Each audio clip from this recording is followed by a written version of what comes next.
Vegeta va mourir. Et oui les amis, c'est ce que révèle le trailer à cet instant précis. Vous voyez cette explosion? Il s'agit de l'autodestruction de Vegeta, la même qu'il a utilisée face à Toppo le Chauve ou encore face à Majin Buu dans Dragon Ball Z. Et bien là, il va l'utiliser face à Broly. Alors c'est pas sûr qu'il meure, car maintenant il maîtrise ce que l'on peut appeler désormais une technique. Face à Toppo le Chauve, il n'est pas mort, donc face à Broly, il ne devrait pas mourir a priori. En tout cas, cette explosion qu'on voit dans le trailer, c'est bien Vegeta qui en est à l'origine, c'est sûr. Ne vous inquiétez pas, j'ai mes sources, comme vous savez, très haut placées au sein de la production de Dragon Ball. De toute façon, c'est évident. Ça se voit que c'est la technique de Vegeta. Alors, comme vous savez, sur ma deuxième chaîne, Mister Z, j'ai fait une vidéo théorie où j'émets l'hypothèse que Vegeta va devenir numéro 1. Et bien ça commence dès le prochain film DBS qui sort en décembre. Ce n'est pas Son Goku qui va conclure le film et battre Broly, mais c'est bien Vegeta qui va terrasser Broly.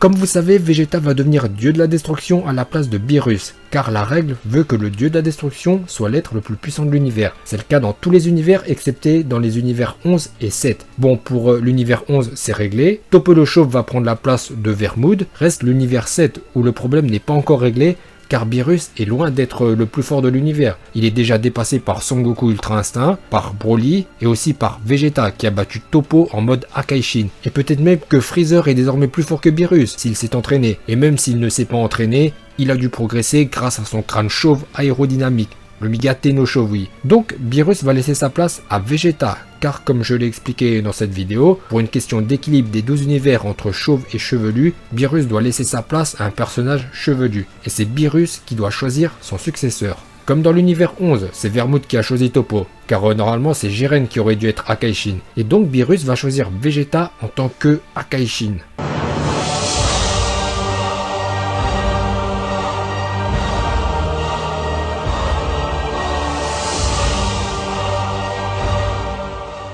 Déjà lorsqu'ils se sont battus, Beerus a dit à Vegeta « Tu pourrais devenir dieu de la destruction ». Puis il y a eu le tournoi du pouvoir et Vegeta a progressé. Et désormais il est prêt à succéder à Beerus. Très bien, récapitulons les informations que je viens de vous révéler aujourd'hui. Vegeta va battre Broly avec la technique du sacrifice. Bon, il va pas mourir, mais il va terrasser Broly. Vegeta devient numéro 1 de Dragon Ball Super. Et il va devenir dieu de la destruction de l'univers 7.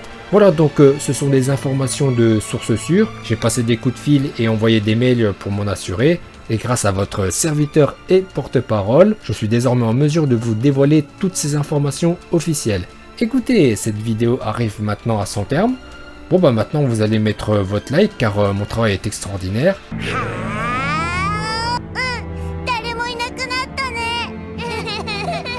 Et prenez un deuxième compte Google pour liker.